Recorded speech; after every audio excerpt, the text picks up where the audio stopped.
Okay, what is up, everyone? Welcome to another edition of The Danny Show. I'm your host, Daniel Cody, and this is where I give commentary and reviews on all things wrestling. Thank you guys so much for joining us. Let's get started with tonight's episode of Friday Night Smackdown. We opened up the show with a rather funny, a little bit dramatic episode of the contract signing, which was between Ronda Rousey and Charlotte Flair, who continues to insist that the reason it looked like she tapped out at WrestleMania, which the ref did not see, obviously was because she was fixing her bra. We're still on that ridiculous excuse. But either way, moving forward, the contract signing happened tonight, and Drew Gulak was the assistant who forgot the contract, which is makes the whole segment even more funnier. And of course, when the segment did happen, Charlotte signed, and of course, then flipped the table like Jesus Christ. And Ronda Rousey, she signed it, but what was funny was she signed the contract after fighting with kendo sticks and, in JR's words, taking Charlotte Flair to the woodshed. After that, she signed the contract in one of the most hilarious forms, which was when she had Drew Gulak in the armbar. First of all, Drew forgot the pin. That makes it even more funny. So Drew forgot the pin. Ronda gets the pin from Gulak and puts him in the armbar while signing the contract. That was hilarious. I don't know what the heck that was last week, but I know Drew Gulak is very talented, so I don't understand too much why they're doing Drew like this. But nonetheless, it was still kind of funny. My prediction is on Ronda Rousey. Charlotte Flair is going to quit, with all due respect. Ronda's winning because I do not see Charlotte Flair giving up. That's all I'm saying. Also, I want you to notice that when Charlotte was talking in the promos, she said, "Everybody say it with me, I quit." The crowd did not say it with him. Obviously, we got some anti quitters in New York. Awesome. Also, tonight we saw King Woods, because he is King of the Ring, facing off against Pete Dunne, who's known as Butch. Now, if you didn't see it a couple of weeks ago, I made it very clear that I was hot as fire when they decided to bring Drew Gulak to SmackDown to have, not Drew Gulak, my apologies, Pete Dunne. I was very hot as fire when they brought Pete Dunne to SmackDown and changed him into Butch. I was livid. Some of you saw it. Now, some of you may like the Butch character. Me personally, I think he was better as Pete Dunne, which they do that a lot. I don't know why WWE does that, but nonetheless, interesting match. It wasn't boring, it was rather interesting. But I will tell you what was funny about it. During the match, as Pete Dunne did a lot of the things that Shayna Baszler does, they're both real big on snapping bones. They love to find innovative ways to stretch bones, except Pete Dunne likes to stretch fingers and bones. So wear a steel glove if you're gonna face Pete Dunne. And I call him Pete Dunne because I don't like this little Butch angle thing. I love WWE, just don't like the Butch angle. However, tonight Pat McAfee mentioned something as Pete Dunne grabbed Xavier's ear. And he said that the last person they saw do that was a man who bit Evander Holyfield's ear off, the same man who knocked out a drunk man. Now, off topic, let me just say this for a second since we brought it up. Off topic. The guy was obviously drunk. And I'm going to tell you why I think the guy was obviously drunk. Because there's no way a sane person will try Mike Tyson. He had to be drunk because drunk people don't think right. They don't think straight. They just don't. And he actually thought it was a good idea to try Mike Tyson. And since it is Friday, it's very appropriate for me to say this. You got knocked the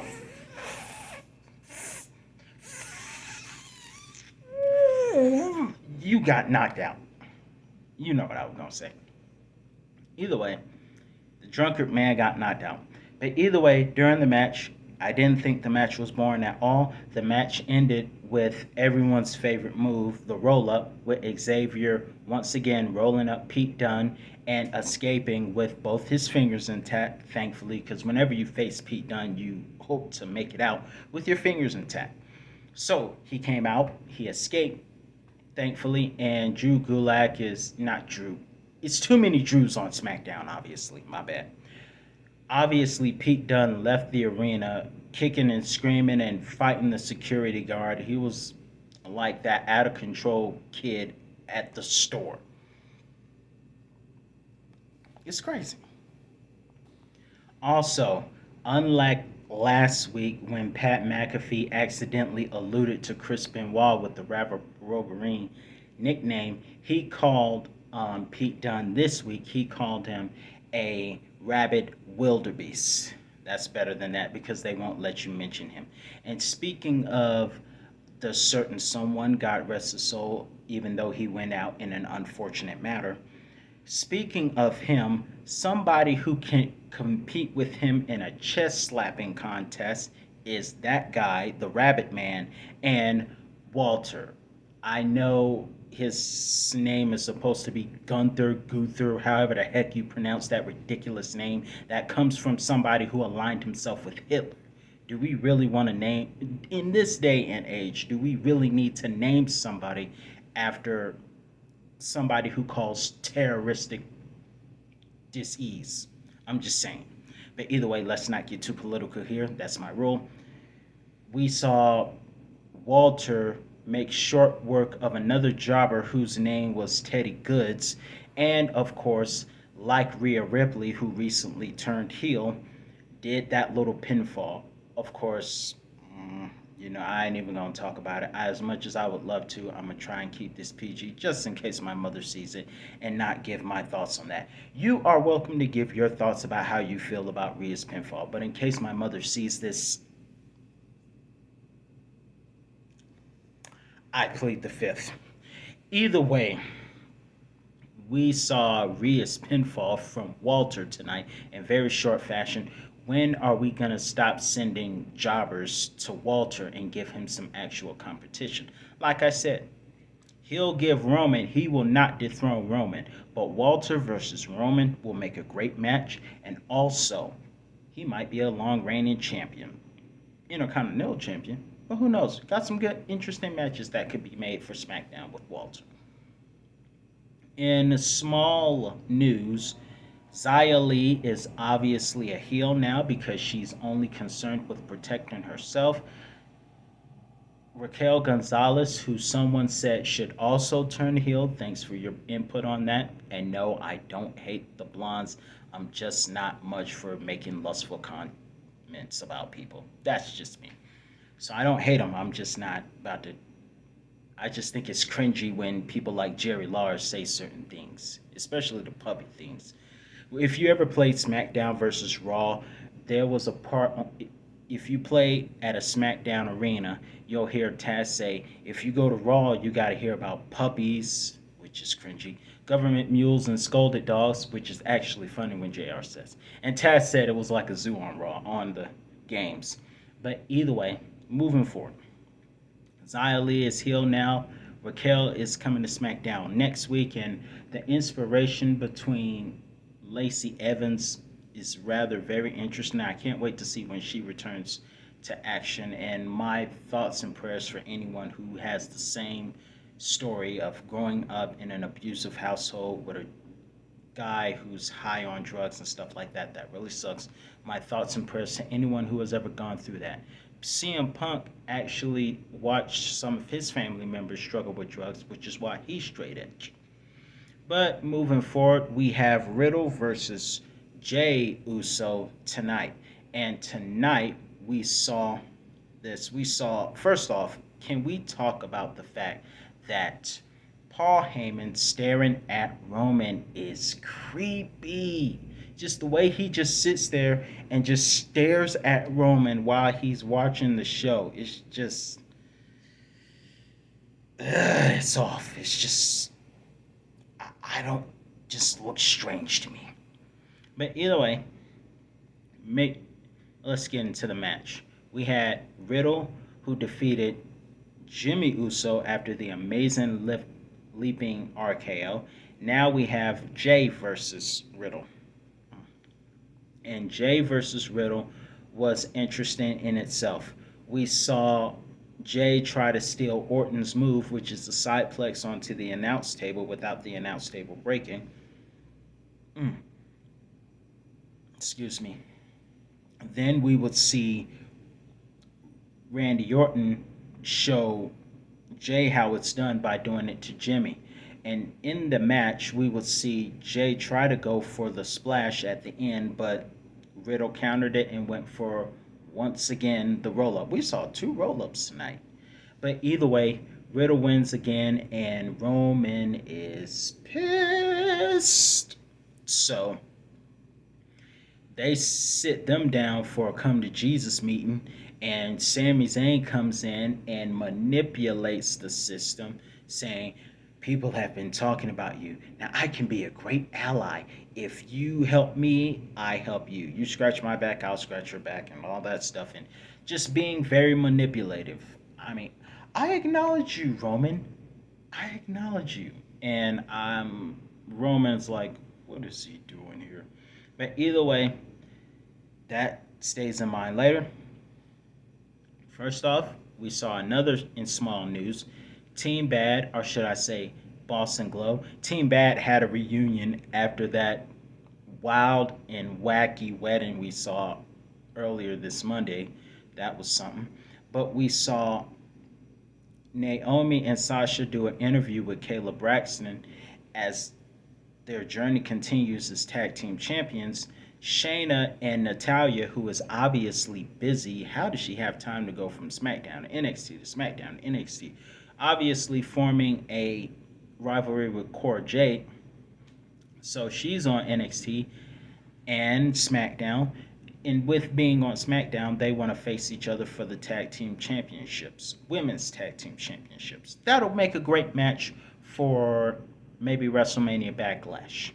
So, with the small news, one more small match that happened. We only saw one SmackDown short tonight, which was Magic Mike Moss facing off against Angel Garza. Magic Mike's front kiss cam was very funny, except Magic's kiss cam was a kiss my bottom kiss cam. But we saw it again. Kali's gonna sue you guys. Nevertheless, Magic Mike defeats Angel Garza in quick fashion, and then Donkey Corbin comes in, attacks, and steals the trophy that he won, ironically, 6 years ago in the same city in Dallas. And this time he stole it from Magic Mike Moss because Magic is going babyface and Corbin is still an ash hat. I put the I put an H. I don't swear, so I gotta say ASH. So just to be funny, it's funnier that way. But let's get into the lumberjack match. The lumberjack match came because Sami Zayn keeps on running from the Lord and his sword. Either that was a good one. He keeps running from the Lord and his sword. So tonight the match was a lumberjack match, and the lumberjacks made their presence well known, tossing Sami Zayn in twice. The heel lumberjacks attacked Drew McIntyre, making it easy for Sami Zayn to take control. And the Usos came out because Roman said to tell everybody to keep his name out your freaking mouth. Let's just say that. Either way, moving forward, the match was interesting. Sami Zayn took control, but because the Usos attacked RK Bro because they're mad about the loss earlier, all hell breaks loose. So they fight, and all the other lumberjacks fight. Ridge Holland and Sheamus fight New Day, and then they get to fighting in the front. And Drew McIntyre does a running senton, and like I'll just say this, Drew, don't do that too much, because one thing the Undertaker used to say when he was on the bump once, he said, there are certain moves that you should preserve for a certain time so that they don't go underappreciated. And Drew, I like the dive, but don't do that too much. Save that for next year in California at SoFi Stadium. In my personal opinion, because with the Undertaker's dive, he only did that a few times, and he said he wished he didn't do it so much. That way, it could never be underappreciated. But in my personal opinion, the dive was not underappreciated at all. After the dive that Drew McIntyre did, Sami Zayn ran away again. And Adam Pearce came out, and as I was predicting to myself, next week is going to be a steel cage match. And then he made short work of his former 3MB member, Jinder Mahal, sending a message to Sami Zayn. There will be definitely no running next week. Finally, we're going to get this match. This thing, don't milk this thing too long, because the way they sometimes when you prolong a thing too long, it's like SmackDown versus Raw GM mode. You can only have a rivalry for so long. Once, if you play SmackDown versus Raw, you know that once it says better rivals, that means good job, find another rival. Remember Naomi and Sonya Deville? For weeks, I was like, can we please end this with Naomi kicking Sonya's butt, please? But it's going to end next week, hopefully, and we'll move on. But what are your thoughts on tonight's program? Let me know in the comment section below. That's all the time I have for you today. And I'll see you tomorrow, because tomorrow is Cena Day. So I'll have a top 10 review ready for my favorite matches with John Cena. See you then.